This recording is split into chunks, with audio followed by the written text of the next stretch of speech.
বীরভূমে ফের বোমা বিস্ফোরণ, মৃত্যু হয়েছে দুজনের। লাভপুরের হাতিয়া গ্রামে বোমা বিস্ফোরণে দুজনের মৃত্যু হয়েছে, একজন আহত হয়েছেন। তৃণমূলের গোষ্ঠী সংঘর্ষে বোমা মেরে খুন, এরকমই দাবি করা হচ্ছে স্থানীয়দের তরফে। বোমা বাঁধতে গিয়ে মৃত্যু, পুলিশ সূত্রে দাবি।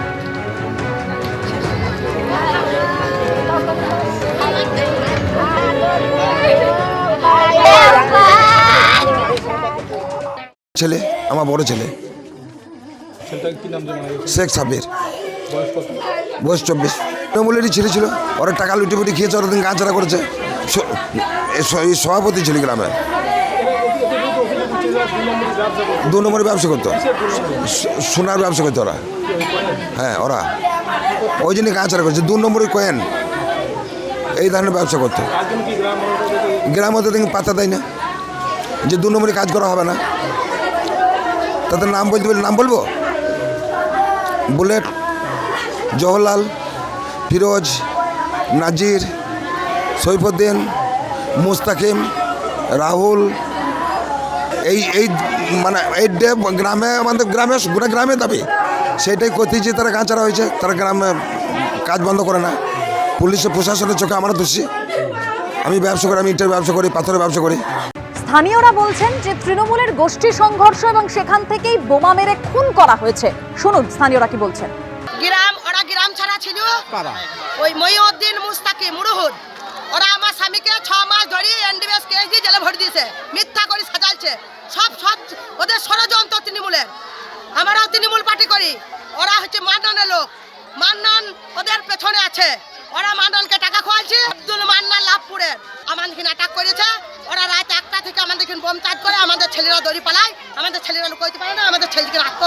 ওরা বোম চার্জ করে মার্ডার করে। আমরাও তৃণমূল দল করি, আমরা কাজল থেকে আমাদের 3 জনকে এখন মারা হয়েছে। ওরা আমাদের গোটা ওই এরিয়া ঘেরে নিয়েছিল, ওরা দড়ি পালাইতে গেছে, ওরা বোম দিয়ে এখানে মেরেছে। বীরভূমে বোমা বিস্ফোরণে যেখানে দুজনের মৃত্যু হয়েছে, একজন আহত হয়েছেন, সেখানে স্থানীয়রা বলছেন তৃণমূলের গোষ্ঠী সংঘর্ষে এই পরিস্থিতি। তৃণমূল কি বলছে এবং পাল্টা বিজেপির কি বক্তব্য, শুনুন। আমাদের কাছে যেটুকু খবর এসছে, সমাজ বিরোধীরা বোম বানছিল হাতিয়া গ্রামের একটি জায়গাতে এবং বোম বাস্ট হয়ে তারা মারা গেছে। গোটা বিষয়টি তদন্ত সাপেক্ষ এবং পুলিশ সেখানে তদন্ত করছে। আমরা শুধু এই বিষয়ে একটা খুব পরিষ্কার করে কথা বলতে, হাতিয়া গ্রামে আমরা দেখেছি বারে সমাজ বিরোধী কার্যকলাপ হয়, পুলিশ ব্যবস্থা নেয়, আবার কিছুদিন পরে হয়। তার কারণ আপনারা হাতিয়া গ্রামের ভৌগোলিক অবস্থান জানেন।